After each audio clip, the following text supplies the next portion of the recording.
Students, we will discuss about the important news. First news is regarding the parliament के perspective से है। Students, parliament के अंदर simultaneous election का जो बिल है उसके इंट्रोडक्शन के पर्सपेक्टिव से यहाँ पे मेंशन किया गया। बिल के ही पर्सपेक्टिव से अगर हम डिस्कस करें तो 129 जो कॉन्स्टिट्यूशन अमेंडमेंट बिल है उसको आप देखिए कि कैबिनेट के द्वारा अप्रूवल किया गया था, जिसके थ्रू साइमल्टेनियस इलेक्शन का जो प्रोसेस है उसको एग्जिस्टेंस के अंदर लाया जाएगा। स्टूडेंट, साइमल्टेनियस इलेक्शन का जो प्रोसेस है उसके पर्सपेक्टिव से अगर हम डिस्कस करें तो हमारे जो लोकसभा है उसके जो जनरल इलेक्शंस कंडक्ट होते हैं 5 ईयर के लेटर फेज के अंदर में। और आप देखिए कि स्टेट लेजिस्लेटिव असेंबली के जो इलेक्शन कंडक्ट होते हैं ऐसे यूनियन टेरिटरीज जहाँ पे लेजिस्लेटिव असेंबली का इस्टेब्लिशमेंट है, तो इन सभी इलेक्शंस को साइमल्टेनियस वे के अंदर कंडक्ट किया जाएगा। उसी के रिगार्डिंग में कॉन्स्टिट्यूशन के अंदर कुछ अमेंडमेंट्स हैं उनको भी यहाँ पे कैरी आउट किया जाएगा। स्टूडेंट्स, इसी साइमल्टेनियस इलेक्शन प्रोसेस के रिगार्डिंग में हमारे जो फॉर्मर प्रेसिडेंट हैं रामनाथ कोविंद सर, उनका लीडरशिप के अंदर एक पैनल है वो कॉन्स्टिट्यूट किया गया था। पैनल के द्वारा आप देखिए कि साइमल्टेनियस इलेक्शन का जो प्रोसेस है उसके कंडक्ट के रिगार्डिंग में हर एक पर्सपेक्टिव को यहाँ पे एग्जामिन किया गया। एग्जामिन करने के ही लेटर फेज के अंदर उनके द्वारा जो रिपोर्ट है उसको आप देखिए कि रिपोर्ट को सबमिट किया गया था। स्टूडेंट्स, उसी के अंदर यहाँ पे सजेस्ट किया गया था कि जो हमारी जो लोकल बॉडीज हैं, Panchayati Raj institutions and urban local bodies, उनके भी इलेक्शंस हैं उनको साइमल्टेनियस वे के अंदर कंडक्ट किया जाए। बट आप देखिए कि स्टूडेंट्स, कैबिनेट के द्वारा वो जो प्रपोजल है यहाँ पे urban local bodies and Panchayati Raj institutions का जो इलेक्शन है उसको साइमल्टेनियस वे के अंदर कंडक्ट करने का, उसको बेसिकली आप देखिए कि इंक्लूड है वो नहीं किया है साइमल्टेनियस जो बिल है, साइमल्टेनियस इलेक्शन का जो बिल है उसके अंदर में। क्योंकि उस प्रपोजल के रिगार्डिंग में आप देखिए कि आर्टिकल 324 के अंदर में एक अमेंडमेंट है उसको कैरी करना होता। और उस अमेंडमेंट के थ्रू आपको देखने के लिए मिलेगा कि हमारे जो मोर देन हाफ जो स्टेट्स हैं उनका जो अप्रूवल है वो भी वहाँ पे रिक्वायर्ड होता उस अमेंडमेंट के पर्सपेक्टिव से। तो लोकल बॉडीज का जो प्रपोजल है उसको नहीं ऐड किया गया है बिल के अंदर में, जो कैबिनेट के द्वारा अप्रूवल किया गया। अब अगर हम बिल का जो इंट्रोडक्शन है उसके पर्सपेक्टिव से डिस्कस करें तो आप देखिए कि स्टूडेंट्स, किसी भी हाउस के अंदर जो बिजनेस कंडक्ट होता है उस बिजनेस कंडक्ट का जो रिस्पॉन्सिबिलिटी है वो प्रिसाइडिंग ऑफिसर है उनके अंडर में आपको देखने के लिए मिलेगा। आप देखिए कि बिजनेस एडवाइजरी कमेटी के द्वारा ट्रांजैक्शन ऑफ बिजनेस है उसको भी यहाँ पे कैरी फॉरवर्ड किया जाता है। और बिजनेस एडवाइजरी कमेटी का जो लोकसभा के अंदर हेड किया जाता है, जो बिजनेस एडवाइजरी कमेटी है उसको लोकसभा के अंदर कौन हेड करते हैं? स्पीकर ऑफ द लोकसभा के द्वारा हेड किया जाएगा। राज्यसभा के अंदर उस कमेटी को कौन हेड करते हैं? जो चेयरमैन ऑफ द राज्यसभा हैं, जो हमारे वाइस प्रेसिडेंट सर हैं, जो एक्स ऑफिशियो चेयरमैन देखने के लिए मिलेंगे राज्यसभा के। तो आप देखिए अगर यहाँ पे बिजनेस एडवाइजरी कमेटी या जो ट्रांजैक्शन ऑफ बिजनेस का जो लिस्ट है उसके अंदर भी अगर बिल को ऐड नहीं किया गया है तो स्टूडेंट्स यहाँ पे जो स्पीकर है, जो प्रिसाइडिंग ऑफिसर है, उनका जो अप्रूवल है, उनका जो परमिशन है उसके थ्रू आप देखिए कि सप्लीमेंट्री बेसिस पे किसी भी समय जो बिल है उसको ऐड किया जा सकता है लिस्ट के अंदर में। ये भी आपको एक जो प्रोसेस है वो हुआ करता है बिल के जो इंट्रोडक्शन है उसके रिगार्डिंग में। आप देखिए कि जैसे ही हाउस के अंदर बिल है उसको इंट्रोड्यूस किया जाएगा उसके रिगार्डिंग में उसके जो ऑब्जेक्टिव हैं, उसका जो ऑब्जेक्टिव है उसको प्रेजेंट किया जाता है मिनिस्टर के द्वारा। उसके बाद में जो बिल है वो आपको डिस्कशन फेज के अंदर देखने के लिए मिलेगा।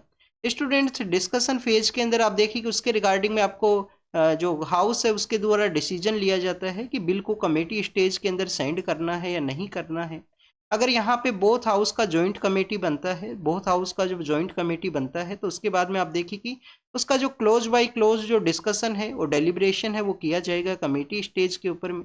उसके लेटर फेज के अंदर उसका हर एक क्लोज के पर्सपेक्टिव से जो वोटिंग है उसको आप देखिए कि इंट्रोड्यूस किया जाता है पार्लियामेंट के अंदर में। और उसके बाद में प्रेसिडेंट को जो बिल है वो सेंड किया जाएगा बोथ हाउस के अंदर। ये जो प्रोसेस है डिस्कशन एंड डेलिब्रेशन, हर एक जो इंपॉर्टेंट क्लोज है उसका वोटिंग के रिगार्डिंग में आप देखिए कि जब प्रेसिडेंट को बिल है वो यहाँ पे प्रेजेंट किया जाता है तो कॉन्स्टिट्यूशन अमेंडमेंट बिल हुआ करता है। वो कॉन्स्टिट्यूशन अमेंडमेंट बिल है जो कॉन्स्टिट्यूशन अमेंडमेंट एक्ट के रूप से एग्जिस्टेंस के अंदर में आता है। हमारे कॉन्स्टिट्यूशन के अंदर आर्टिकल है आर्टिकल 111, उसके अंदर आप देखिए कि प्रेसिडेंट को जो असेंट का जो पावर है वो दिया गया है।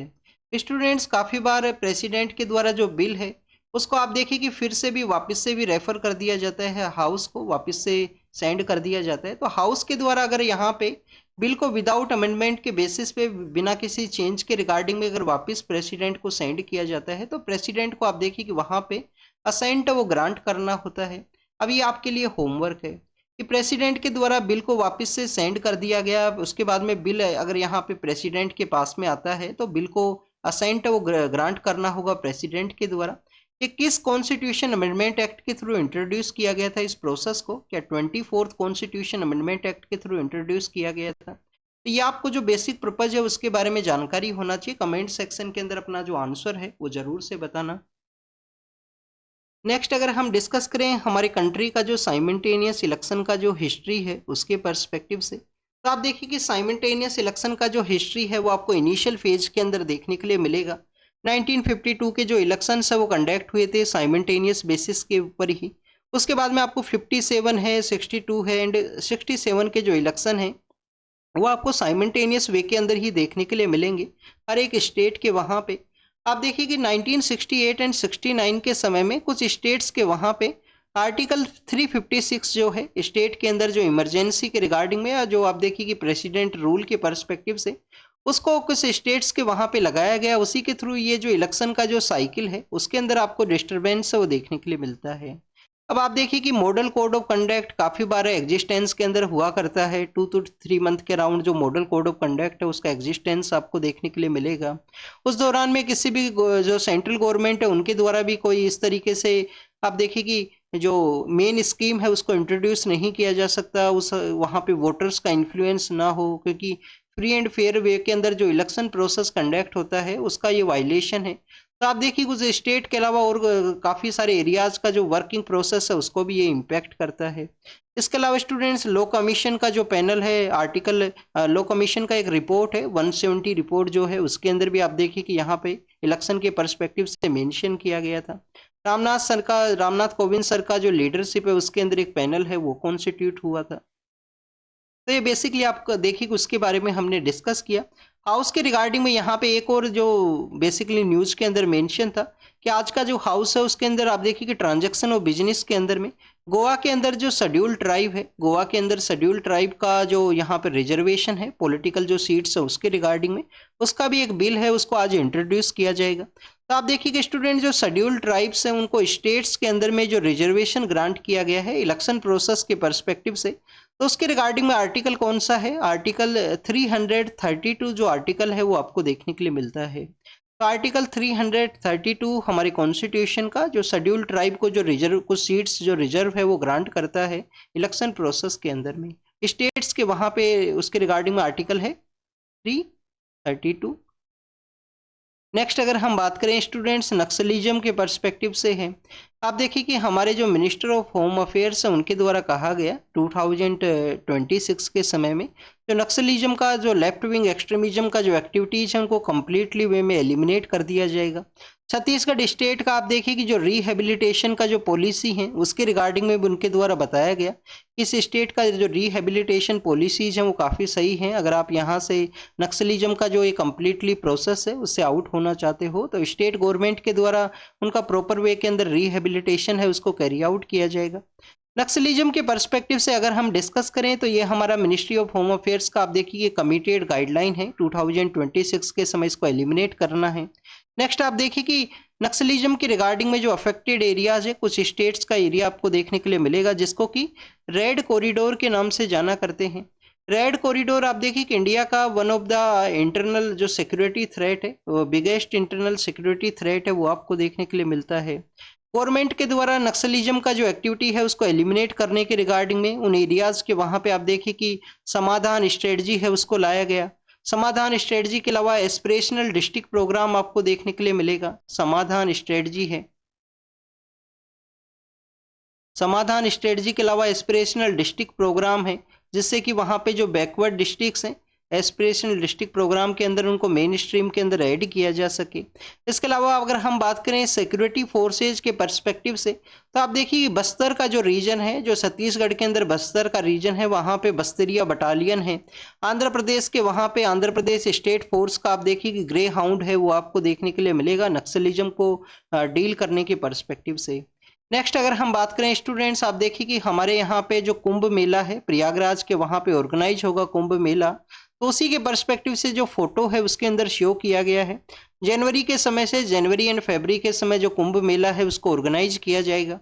आपको आप देखिए कि कुछ दिन पहले भी न्यूज़पेपर का जो डिस्कशन है उसके अंदर एक होमवर्क दिया गया था कि जो कुंभ मेला है क्या इंटेंजिबल जो कल्चरल हेरिटेज का जो लिस्ट है उसके अंदर उसको शामिल किया गया है। तो ये आपको फिर से होमवर्क है, जल्द आप बताना कमेंट सेक्शन के अंदर में, क्या इंटेंजिबल कल्चरल हेरिटेज का जो लिस्ट है उसके अंदर इंडिया की तरफ से आपको जो कुंभ मेला है वो लिस्ट के अंदर देखने के लिए मिलता है।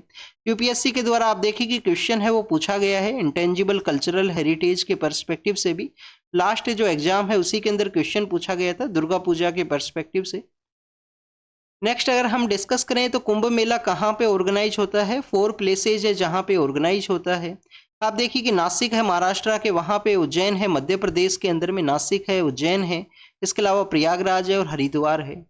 12 ईयर्स का समय है जब महाकुंभ है उसको भी ऑर्गेनाइज किया जाता है, तो महाकुंभ ऑर्गेनाइज होगा। उसके रिगार्डिंग में आप देखिए कि एक जो टेम्परेरी डिस्ट्रिक्ट है उसको भी सेटअप किया गया है, एडमिनिस्ट्रेटिव जो कन्वीनियंस है उसके रिगार्डिंग में उत्तर प्रदेश गवर्नमेंट के द्वारा प्रयागराज के एरिया के अंदर में।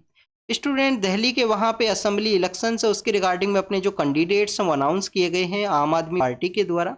आम आदमी पार्टी को क्या नेशनल पार्टी का स्टेटस है स्टूडेंट्स? यस, नेशनल पार्टी का जो स्टेटस है वो यहाँ पे अचीव किया गया है आम आदमी पार्टी के द्वारा उनके परफॉर्मेंस के बेसिस पे। जब गुजरात के वहाँ पे इलेक्शंस कंडक्ट हुए थे तो आप देखिए कि जो क्राइटेरियाज है नेशनल पार्टी के उनको फुलफिल किया गया आम आदमी पार्टी के द्वारा। क्राइटेरियाज को हमने काफ़ी बार डिस्कस किया है। 4 स्टेट्स के अंदर में एक क्राइटेरिया ये भी है कि 4 स्टेट्स के अंदर में अगर कोई पार्टी है वो स्टेट पार्टी का स्टेटस को अचीव करती है तो उसको भी नेशनल पार्टी का जो टाइटल है वो दे दिया जाता है। नेशनल पार्टी का क्या बेनिफिट है? बेनिफिट यही है कि आपको जो आपका सिंबल है वो रिजर्व होता है, आपका जो प्रेजेंस इंक्रीज होगा, आपके जो आप देखिए कि जो स्टार कैंपेनर्स का जो लिस्ट है वो मोर हुआ करता है, मोर स्टार कैंपेनर्स आप सेंड कर सकते हो इलेक्शन कैंपेन के दौरान में। नेक्स्ट अगर हम बात करें स्टूडेंट्स यहाँ पे असेंबली इलेक्शन एंड दिल्ली के पर्सपेक्टिव से, तो आप देखिए कि दिल्ली यूनियन टेरिटरी है, दिल्ली एक स्टेट नहीं है। दिल्ली के वहाँ पे 69 कॉन्स्टिट्यूशन अमेंडमेंट एक्ट के थ्रू 91 के अंदर में 69 कॉन्स्टिट्यूशन अमेंडमेंट एक्ट के थ्रू एनसीटी का जो प्रोविजन है वो लाया गया था, नेशनल कैपिटल टेरिटरी का प्रोविजन। आप देखिए कि 70 मेंबर्स का एक लेजिस्लेटिव असेंबली है उसको सेटअप किया गया। वहाँ पे एक एक्सेप्शन भी है कि यहाँ पे जो मिनिस्टर्स कॉन्स्टिट्यूट करने हैं ओनली 10% ऑफ टोटल स्ट्रेंथ है उसका 10% ही जो मिनिस्टर्स हैं वो बनाए जा सकते हैं। अदर स्टेट्स के अंदर में जो स्टेट्स है वहाँ पे आपको आप देखिए कि 15% का प्रोविजन देखने के लिए मिलता है, 15% का ये प्रोविजन है 91 कॉन्स्टिट्यूशन अमेंडमेंट एक्ट के थ्रू। नेक्स्ट आप देखिए कि दिल्ली के अंदर में जो पुलिस है, पुलिस के अलावा पब्लिक ऑर्डर है और जो लैंड है, ज़मीन है, उसके रिगार्डिंग में जो डिसीजन है वो नहीं लिए जा सकते हैं दिल्ली गवर्नमेंट के द्वारा। नेक्स्ट अगर हम बात करें स्टूडेंट्स हरियाणा का, आप देखिए कि साउथ ईस्टर्न का जो पार्ट है हरियाणा का उस एरिया को मेवात के नाम से जाना करते हैं। मेवाती वहाँ की लैंग्वेज है, मेवाती कम्युनिटी वहाँ पे प्रेजेंस हुआ करता है। तो आप देखिए कि वहाँ पे स्कूल एजुकेशन का जो इंफ्रास्ट्रक्चर है उसके रिगार्डिंग में ग्रास रूट लेवल का एक रिपोर्ट है। स्टूडेंट्स अब यहाँ पे हमारे एग्जाम के पर्पज से कुछ बेसिक इन्फॉर्मेशन आपको पता होना चाहिए। एक तो आप देखिए कि हमारा जो स्कूल का जो कम्प्लीटली जो डाटाबेस है उसके रिगार्डिंग में एक प्लेटफॉर्म है जिसको कि हम unique district information system for education के नाम से जाना करते हैं। Unique district information system for education, ये बेसिकली एक प्लेटफॉर्म है जो कि आपको मिनिस्ट्री ऑफ एजुकेशन के अंडर में स्कूल्स का रिगार्डिंग में एक डाटाबेस है वो देखने के लिए मिलेगा। नेक्स्ट अगर हम बात करें स्टूडेंट्स राइट टू एजुकेशन के बारे में, तो आप देखिए कि राइट टू एजुकेशन जिसके थ्रू आपको आर्टिकल जो 21A है वो भी देखने के लिए मिलता है। एजुकेशन आपका एक राइट है। तो स्टूडेंट्स राइट टू एजुकेशन के अंदर ही इंट्रोड्यूस किया गया है कि आपका जो प्राइमरी लेवल का जो स्कूल है 1 किलोमीटर का जो टेरिटरी है उसके अंदर इस्टेब्लिश होना चाहिए। राइट टू एजुकेशन के रिगार्डिंग में अगर हम केस के पर्सपेक्टिव से डिस्कस करें तो आप देखिए कि Unni Krishnan versus state of Andhra Pradesh का वो केस है 1992 के समय में। 2 केस हैं स्टूडेंट्स, यहाँ पे एक जैन केस भी है 91 के समय में। तो आप देखिए कि Unni Krishnan versus state of Andhra Pradesh का ये केस है। उसके लेटर फॉर्म के अंदर 99 के समय आप देखिए कि तपस मजूमदार कमेटी है वो एग्जिस्टेंस के अंदर में आएगा स्कूल एजुकेशन के जो राइट टू एजुकेशन है उसके पर्सपेक्टिव से। नेक्स्ट आपके लिए यहाँ पे एक और इन्फॉर्मेशन आपको होना चाहिए। आप देखिए कि जो मेवाती कम्युनिटी है उनका जो हमारा दिल्ली सल्तनत है उस दौरान में काफ़ी सारी एक्टिविटीज़ के अंदर जो आप देखिए कि उनका इन्वॉल्वमेंट है वो हुआ करता था। तो जो बलबन जब पावर के अंदर में आते हैं, जो ममलूक डायनेस्टी है, स्लेव डायनेस्टी है, उसके अंडर में बलबन जब पावर के अंदर में आएंगे तो उनके द्वारा मेवातीज का जो बेसिकली आप देखिए कि जो डोमिनेशन है कुछ एरियाज के अंदर में उसको डील करने के पर्सपेक्टिव से आयरन एंड ब्लड का जो पॉलिसी है वो उनके द्वारा अडॉप्ट किया गया था। आपसे एग्जाम के अंदर काफी बार क्वेश्चन पूछ लिया जाएगा कि आयरन एंड ब्लड का जो पॉलिसी है वो किसके द्वारा अडॉप्ट किया गया था, तो बलबन के द्वारा किया गया था। तो स्लेव डायनेस्टी के लास्ट रूलर हैं वो आपको देखने के लिए मिलेंगे। स्टूडेंट तेलुगु आप देखिए कि एक तेलुगु यूनिवर्सिटी है उसको सेटअप किया जाएगा। तेलुगु जो कि हमारा क्लासिकल लैंग्वेज भी है, आंध्र प्रदेश एंड तेलंगाना के वहाँ पे इस लैंग्वेज को बोला करते हैं। और हमारा आप देखिए कि जो फर्स्ट स्टेट है वो तेलुगु लैंग्वेज के बेसिस पे ही लैंग्वेज के बेसिस पे जो स्टेट्स क्रिएट हुए थे। तो 1953 के समय एक स्टेट है वो क्रिएट होता है जिसको कि हम आंध्रा स्टेट के नाम से जाना करते हैं। बाद में उसको आंध्र प्रदेश किया गया और आप देखिए कि आंध्र प्रदेश का बाइफर्केशन होता है फिर लेटर फॉर्म के अंदर में। तो 1953 के समय तेलुगु लैंग्वेज का जो स्पीकिंग स्टेट है उसके रिगार्डिंग में प्रोटेस्ट है वो किया गया था कोटी श्री मालू नाम के जो पर्सन है उनके द्वारा। तो आप देखिए कि अभी उन पर्सन के नेम के ऊपर यूनिवर्सिटी के सेटअप के रिगार्डिंग में आंध्र प्रदेश के जो चीफ मिनिस्टर हैं उनके द्वारा कहा गया है। अगर हम बात करें स्टूडेंट्स इन पर्सन के पर्सपेक्टिव से तो आप देखिए कि हमारा जब इंडिपेंडेंस के लेटर फॉर्म के अंदर में कुछ लैंग्वेज बेसिस पे स्टेट क्रिएशन का जो डिमांड है वो देखने के लिए मिलेगा। एस के धर कमेटी है वो बनाई जाती है गवर्नमेंट के द्वारा। एस के धर कमेटी आता है, एस के धर कमेटी के द्वारा वन लैंग्वेज वन स्टेट का जो क्राइटेरिया है उसको रिजेक्ट कर दिया गया था। उसके बाद में आप देखिए कि कांग्रेस के द्वारा जेवीपी कमेटी बनाया गया, जवाहरलाल नेहरू है, वल्लभ भाई पटेल हैं, पट्टाभी सीतारमैया हैं। तो आप देखिए कि वो उस कमेटी के द्वारा भी वन लैंग्वेज वन स्टेट को यहाँ पे रिजेक्ट कर दिया गया था। बट उसी दौरान में जो पोटीश्री मालू नाम के जो पर्सन है आप देखिए कि इनके द्वारा कुछ दिनों के लिए जो फास्ट है उसको कैरी किया गया था। 58 डेज की रिगार्डिंग में इनका जो फास्ट है वो आपको देखने के लिए मिलेगा। उसी हंगर स्ट्राइक के दौरान में इनका जो डेथ है वो होता है और आंध्रा स्टेट है उसको क्रिएट किया गया 1953 के समय में। फिर आप देखिए कि फजल अली कमेटी आता है, सेवंथ कॉन्स्टिट्यूशन अमेंडमेंट एक्ट है जिसके थ्रू लैंग्वेज को एक क्राइटेरिया माना जा सकता है बट एडमिनिस्ट्रेटिव कन्वीनियंस को मोर इम्पोर्टेंस है वो बताया गया था फजल अली कमेटी के द्वारा। और फिर उसके बाद में आपको स्टेट्स का जो क्रिएशन है वो देखने के लिए मिलेगा। 1960 के समय में गुजरात स्टेट है वो क्रिएट होता है उसी के सेवंथ कॉन्स्टिट्यूशन अमेंडमेंट एक्ट के बाद में। तो आंध्रा स्टेट है ये आपको पता होना चाहिए 1953 के समय कॉन्स्टिट्यूट कर दिया गया था। क्या स्टूडेंट्स जो सातवाहना एम्पायर था हमारा जो एंशंट हिस्ट्री के लेटर फेज के अंदर जो सातवाहना एम्पायर आपको देखने के लिए मिलता है, क्या सातवाहना एम्पायर को भी आंध्रा स्टेट आंध्राज के नाम से जाना करते थे? ये आप कमेंट सेक्शन के अंदर बताना, ये आपका होमवर्क है। क्या सातवाहना एम्पायर को आंध्रा स्टेट के नाम से जाना करते थे? और आप देखिए उनका ऑफिशियल लैंग्वेज आपको प्रकृत देखने के लिए मिलेगा। ये काफी बार क्वेश्चंस पूछे गए हैं। ऑफिशियल लैंग्वेज उनका कौन सा हुआ करता था? प्रकृत उनका ऑफिशियल लैंग्वेज था सातवाहना एम्पायर का, जिसमें गौतमी पुत्र सतकर्णी हैं, हाला नाम का जो रूलर हैं और भी काफी सारे रूलर्स, सिमू का उसके फाउंडर हैं सातवाहना एम्पायर के। नेक्स्ट आप देखिए कि मिर्जा गालिब जो कि आपको 1857 का जो रिवोल्ट है उसके समय भी इनका प्रेजेंस देखने के लिए मिलता है। 1797 के समय ये मिर्जा गालिब का जो टाइम पीरियड है 1797 से लेकर आप देखिए कि 1869 का जो समय आफ्टर द फर्स्ट हमारा जो फर्स्ट वॉर ऑफ इंडिपेंडेंस 1857 का, तो उस समय इनका प्रेजेंस है वो हुआ करता था। आप देखिए इनके दौरान में मुगल एम्पायर है वो कम्प्लीटली डिक्लाइन के अंदर में था, मुगल एम्पायर का कम्प्लीटली डिक्लाइन था। बट काफी बार आपसे एक क्वेश्चन पूछ लिया जाएगा कि बहादुर शाह जफर के द्वारा इनको कौन सा जो टाइटल है वो दिया गया था। तो आप देखिए कि इनको डब्बर अल मुल्क है या डाबिर अल मुल्क के नाम से भी जाना करते थे। मिर्जा गालिब हैं जिनके गजल आपको देखने के लिए मिलती हैं, तो उन्हीं के रिगार्डिंग में एक सेलिब्रेशन को किया जाएगा। गालिब का हवेली भी है दिल्ली के अंदर में, जो बल्ली मारान का एरिया है वहाँ पे इनका हवेली है। तो आप देखिए कि उनके हवेली के वहाँ पे इनका एक सेलिब्रेशन है, कुछ दिनों का 1-2 डेज का ये इवेंट रहेगा जिसके अंदर इनका जो मेमोरी है उसको या गजल के जो प्रोग्राम्स है वो कैरी आउट किए जाएंगे। ऑलिव रिडली टर्टल्स के बारे में है, आप देखिए उनका कुछ डेथ का जो न्यूज़ है वो सामने आया। तो स्टूडेंट्स फिशिंग के अंदर में जो ट्रेवल्स को यूज किया जाता है उसी को एक मेन रीजन बताया गया है।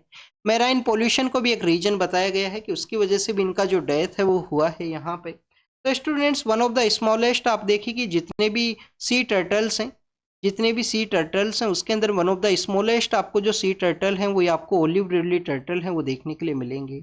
नेक्स्ट अगर हम बात करें स्टूडेंट्स ओलिव रिडली टर्टल्स का जो नेम है वो उनका कलर के बेसिस पे ही दिया गया है। ओलिव ग्रीन इनका कलर हुआ करता है, ओलिव ग्रीन इनका कलर हुआ करता है। इनके द्वारा स्टूडेंट्स जो मास लेवल के ऊपर जो नेस्टिंग का जो कॉन्सेप्ट है, मास लेवल के ऊपर जो हेजिंग का जो कॉन्सेप्ट है उसको कैरी आउट किया जाता है, जिसको कि हम अरीबाडा के नाम से जाना करते हैं। जिसको हम किसके नाम से जाना करते हैं?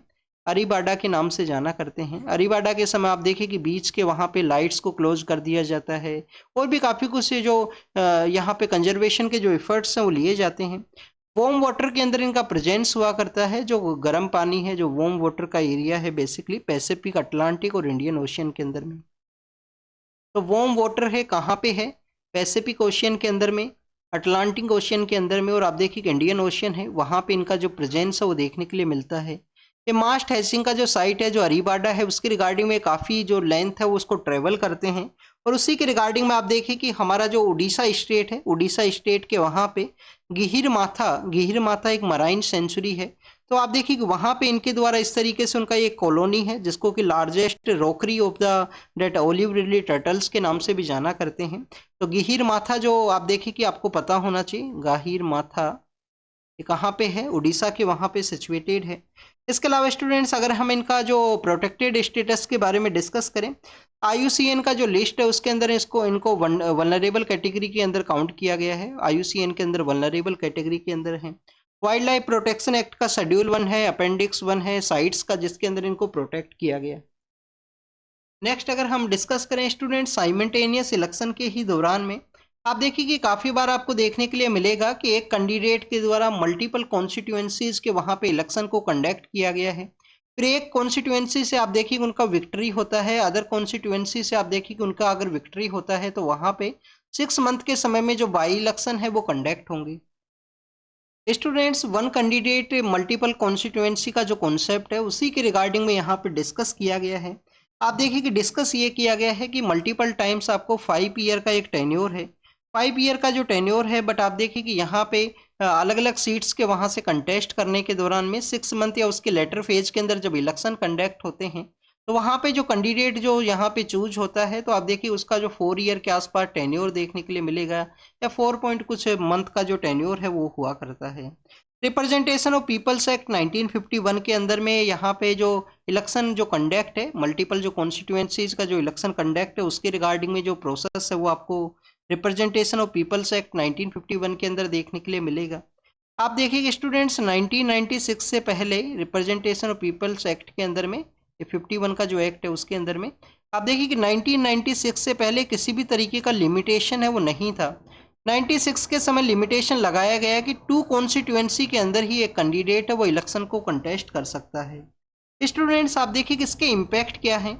एक तो आप देखिए कि फ्रिक्वेंट इलेक्शंस कंडक्ट होंगे कि उस सीट के बेसिस पे 6 मंथ के दौरान में फिर से इलेक्शन कंडक्ट होगा। फ्रिक्वेंट इलेक्शन की वजह से हमारे जो टैक्स पेयर्स का जो मनी है, जो टैक्स पेयर हैं उनका जो मनी है वो यहाँ पे लॉस्ट होता है। टैक्स पेयर का जो मनी है उसके अंदर में आपको जो रिडक्शन है वो देखने के लिए मिलेगा। और आप देखिए कि इलेक्शन प्रोसेस के अंदर भी जो इन्फ्लेशन है उसको ऑब्जर्व किया गया है कि ईयर बाय ईयर बेसिस पे जो इलेक्शन प्रोसेस के अंदर में जो यहाँ पे एक्सपेंस है वो इंक्रीज हुआ है। जो पॉलिटिकल पार्टी रूलिंग हुआ करता है उसी को जो फेवरेबल यहाँ पे कंडीशंस हुआ करता है बाईपोल के दौरान में। इसके अलावा आप देखिए कि यहाँ पे जो डिफीटेड कैंडिडेट है उस कॉन्स्टिट्यूएंसी के अंदर में उसके रिगार्डिंग में मोर बर्डन को ये क्रिएट करता है। इसके अलावा और भी काफ़ी कुछ बताया गया है कि 6 मंथ के दौरान में उस एरिया के अंदर में अनसर्टिनिटी का जो सिचुएशन है वो रहेगा। कोई भी कैंडिडेट है वो उनका रिप्रेजेंटेटिव नहीं है तो अनसर्टिनिटी रहेगा। वहाँ पे एडमिनिस्ट्रेटिव जो अथॉरिटीज़ है उनके द्वारा ही जो एडमिनिस्ट्रेशन है उसको कैरी आउट किया जाएगा। नेक्स्ट अगर हम बात करें स्टूडेंट्स आप देखिए कि इसके रिगार्डिंग में कुछ पेटिशंस है वो भी फाइल हुई हैं। हमारे जो नाइबर कंट्रीज है बांग्लादेश एंड डेट पाकिस्तान के वहाँ पे अभी भी कोई लिमिटेशन नहीं है, पर बांग्लादेश के अंदर आपको 3 सीट्स का जो लिमिटेशन है वो देखने के लिए मिलता है। यूनाइटेड किंगडम के द्वारा 1983 के समय में यूनाइटेड किंगडम के द्वारा 1983 के समय इस प्रोसेस है उसको कम्प्लीटली बैन किया गया है। तो हमें भी यहाँ पे इलेक्शन कमीशन के द्वारा भी आप देखिए कि 2005 के समय डिमांड किया गया था। लॉ कमीशन के द्वारा भी अपनी रिपोर्ट के अंदर में रिपोर्ट नंबर 255 के अंदर बताया गया है कि जो मल्टीपल कॉन्स्टिट्यूएंसी का जो प्रोसेस है उसको यहाँ पे एंड किया जाए, क्योंकि इसकी वजह से जो टैक्स पेयर्स का मनी है, बार बार इलेक्शन कंडक्ट होता है, अनसर्टिनिटी है उस एरिया के अंदर में, जब तक इलेक्शन कंडक्ट नहीं होगा, तो उनके बारे में यहाँ पे डिस्कस किया गया है। अब स्टूडेंट्स अगर हम इसी के पर्सपेक्टिव से डिस्कस करें तो कुछ पॉजिटिव भी हैं। आप देखिए कि जो यहाँ पे कैंडिडेट्स हैं जो इलेक्शन को कंटेस्ट करते हैं, उनका अगर कोई क्लोज इलेक्शन है तो उसके अंदर उनको बेनिफिट ये प्रोवाइड करता है, अदर सीट से उनका एक सेफ सीट के रूप से वो इलेक्ट हो सकें। और लीडर सेंट्रिक जो प्रोसेस है वो भी आपको काफ़ी बार देखने के लिए मिलेगा इन मल्टीपल कॉन्स्टिट्यूएंसीज के रिगार्डिंग में। नेक्स्ट अगर हम बात करें स्टूडेंट जो मिनरल डिप्लोमेसी है उसके बारे में है। स्टूडेंट्स इंडिया के द्वारा 2047 के समय में आप देखिए कि डेवलप्ड कंट्री का जो स्टेटस है उसको अचीव किया जाएगा। उसी के रिगार्डिंग में हमको हमारा जो एनर्जी सिक्योरिटी है, जो मिनरल सिक्योरिटी है, उसको फुलफिल करने के पर्सपेक्टिव से काफ़ी सारे जो बायलैटरल जो रिलेशंस है उसको कैरी किया गया है। सेंट्रल एशिया है, लैटिन अमेरिका है, अफ्रीकन जो कंट्रीज है उनके साथ में आप देखिए कि मिनरल सिक्योरिटी को पर्सपेक्टिव से एनर्जी सिक्योरिटी के रिगार्डिंग में मिनरल्स को जो डिप्लोमेसी है उसके अंदर ऐड किया गया। उसी के पर्सपेक्टिव से आपको काबिल नाम का एक हमारा जो पीएसयू है वो देखने के लिए मिलता है। क्रिटिकल मिनरल्स का जो डिपॉजिट या उनका जो ऑप्शंस है उसको आप देखिए कि कैरी आउट करना। बायलेटरल आप देखिए कि टॉक्स के अंदर में जो यहाँ पे इंक्लूड किया गया है मिनरल का जो आप सेक्टर है, जिसके अंदर मिनरल रिच कंट्री जो है लिथियम के रिगार्डिंग में, कोबाल्ट के पर्सपेक्टिव से लिथियम ट्रायंगल कंट्रीज के साथ में हमारा जो रिलेशन है वो बूस्ट हुआ है। तो इसके अलावा आप देखिए कि सेंट्रल एशिया के जो कंट्रीज है वहाँ पे मिनरल्स का प्रेजेंस है, तो उनके साथ में हमारा जो रिलेशन है वो आपको देखने के लिए मिलेगा बायलेटरल पर्सपेक्टिव से। इंडो पैसिफिक जो इकोनॉमिक फ्रेमवर्क है आप देखिए उसके रिगार्डिंग में हमारा एनर्जी सिक्योरिटी को फुलफिल करने का कोशिश किया गया। इंडो पैसिफिक एनर्जी जो फ्रेमवर्क है, इंडो पैसिफिक एनर्जी फ्रेमवर्क के थ्रू में। इसके अलावा स्टूडेंट्स आपको मिनरल सिक्योरिटी पार्टनरशिप आपको देखने के लिए मिलेगा। मिनरल सिक्योरिटी पार्टनरशिप है, ये कुछ इनिशिएटिव हैं। और आप देखिए कि G7 जो कंट्रीज है उनके द्वारा भी क्रिटिकल मिनरल्स का एक सप्लाई चेन है उसको सेटअप करने का बात है वो किया गया है। हमारी जो मिनिस्ट्री ऑफ एक्सटर्नल अफेयर है उनके द्वारा भी न्यू और जो इमर्जिंग यहाँ पे जो सेक्टर्स हैं साइंस एंड टेक्नोलॉजी के या देखिए कि मिनरल सिक्योरिटी के, उसके रिगार्डिंग में एक डिवीजन है जिसको कि हम नेस्ट के नाम से जाना करते हैं। ये जो डिवीजन है वो मिनिस्ट्री ऑफ एक्सटर्नल अफेयर के अंडर में इस डिवीजन को सेटअप किया गया। नेक्स्ट अगर हम बात करें स्टूडेंट्स कार्बन मार्केट के बारे में है।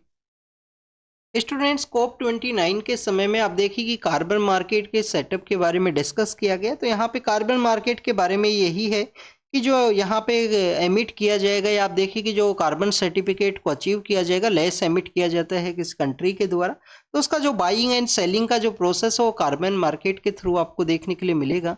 COP29 जो UNFCCC का COP29 बाकू के वहाँ पे कंडक्ट हुआ, तो उस दौरान में भी इसका डिस्कशन था कि कार्बन मार्केट को एक फंक्शनल वे के अंदर में यहाँ पे सेटअप किया जाए, जिसके रिगार्डिंग में आप देखिए कि काफ़ी कुछ प्रोसेस है उसको कंप्लीट किया गया है COP29 के वहाँ पे। जिन कंट्रीज का आप देखिए कि लेस यहाँ पे कार्बन एमिशन हुआ है उस सर्टिफिकेशन को वो यूज करेंगे इस कार्बन मार्केट के अंदर में फाइनेंस को आप देखिए कि कैरी आउट करने के पर्सपेक्टिव से। नेक्स्ट अगर हम बात करें श्रीलंका के जो पॉलिटिकल लीडर हैं इंडिया के विजिट के लिए आए हैं। स्टूडेंट्स यहाँ पे डिमांड ये भी है कि आर्टिकल जो 13 जो वहाँ पे श्रीलंकन सिविल वॉर के समय लाया गया था, उस अमेंडमेंट 13 के अंदर बेसिकली क्या है कि आप देखिए कि हमारा जो तमिलियन कम्युनिटी वहाँ पे है, जो तमिलियन कम्युनिटी जो चले गए थे कॉलोनियल एरा के समय में, तो उनको बेसिकली कुछ बेनिफिट है वो प्रोवाइड करता है। तो उसी के इम्प्लीमेंटेशन के बारे में भी यहाँ पे मेंशन है। इनके द्वारा आप देखिए कि काफ़ी कुछ एरियाज के अंदर डिस्कस किया गया है, उनका इकोनॉमिक सिचुएशन है उसके अंदर इंडिया का जो सपोर्ट प्रोवाइड किया गया उसके पर्सपेक्टिव से। मोरक्को के बारे में है। मोरक्को के वहाँ पे आप देखिए कि साइक्लोन का जो इम्पैक्ट है वो भी देखने के लिए मिला था, साइंस के पेज के ऊपर वो बेस है। और इसके अलावा स्टूडेंट्स मोरक्को के वहाँ पे इंडिया का जो डिफेंस कंपनीज हैं उनका प्रोडक्शन यूनिट को सेटअप किया जाए। मोरक्को कहाँ पे है, आप देखिए कि जो मगरेब रीजन है, मगरेब रीजन जो नॉर्दर्न पार्ट ऑफ आपको अफ्रीका के वहाँ पे देखने के लिए मिलेगा। तो मगरेब रीजन का ये पार्ट है मोरक्को। आपको ये western part of that South Africa है, जो अफ्रीकन कॉन्टिनेंट है उसका जो वेस्टर्न पार्ट है वहाँ पे सिचुएटेड है मोरक्को।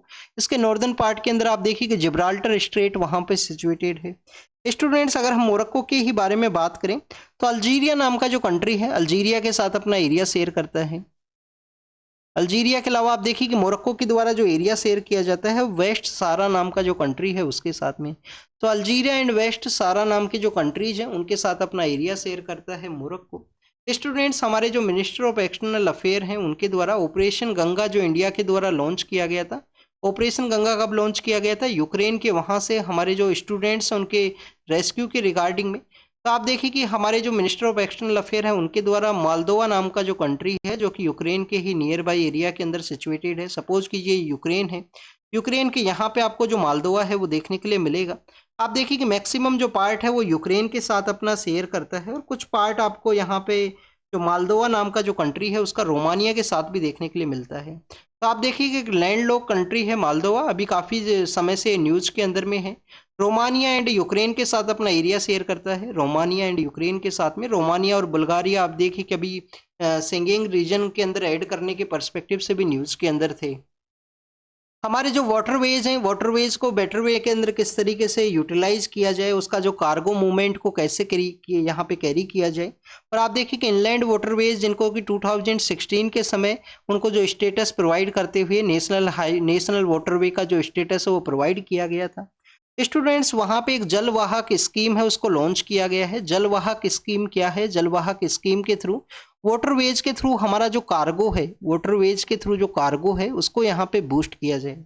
स्टूडेंट, जो नेशनल वाटरवे 1 है, नेशनल वाटरवे 1 है वो गंगा के ऊपर सिचुएटेड है, वहाँ पे इस जलवाहक स्कीम को इम्प्लीमेंट किया जाएगा। नेशनल वाटरवे 2 है जो ब्रह्मपुत्रा के ऊपर सिचुएटेड है, और नेशनल वाटरवे 16 जो कि आपको बराक रिवर के ऊपर देखने के लिए मिलेगा, जहाँ पे जलवाहक स्कीम कार्गो का जो डिप्लॉयमेंट है, कार्गो का जो मूवमेंट है उसको इंक्रीज करने के पर्सपेक्टिव से। नेक्स्ट अगर हम बात करें स्टूडेंट्स, आप देखिए कि आयरलैंड के वहाँ पे जो इजराइल का जो एम्बेसी है उसके पर्सपेक्टिव से है। तो इजराइल के द्वारा अपना जो एम्बेसी है उसको क्लोज किया गया, वहाँ पे एंटी इजराइल जो मूवमेंट है, एंटी इजराइल जो सेंटीमेंट्स है उसको देखते हुए। नेक्स्ट अगर हम बात करें students, Rwanda and that Congo के बीच में जो आप देखिए कि जो पीस टॉक्स था उसको कैंसिल किया गया है, कोंगो के वहाँ पे जो वायलेंस इमर्ज हुआ था। स्टूडेंट्स, यूएस के जो प्रेसिडेंट है उनको आप देखिए कुछ यहाँ पे जो मनी है वो डिलीवर किया जाएगा न्यूज़ चैनल के द्वारा, उनके द्वारा कुछ स्टेटमेंट दिया गया था, उसी को आप देखिए कि उसके अंदर में जो कंपनसेशन है वो प्रोवाइड किया जाएगा। और नेक्स्ट अगर हम बात करें स्टूडेंट, साइक्लोनिक जो कंडीशंस है उसके बारे में बताया गया है। आप देखिए कि साइक्लोनिक कंडीशन जो कि यहाँ पे कोमरूज जो आइलैंड है, मडागास्कर का जो रीजन है जो सदर्न पार्ट ऑफ अफ्रीका के वहाँ पे, उसी का जो इम्पैक्ट है वो बताया गया है।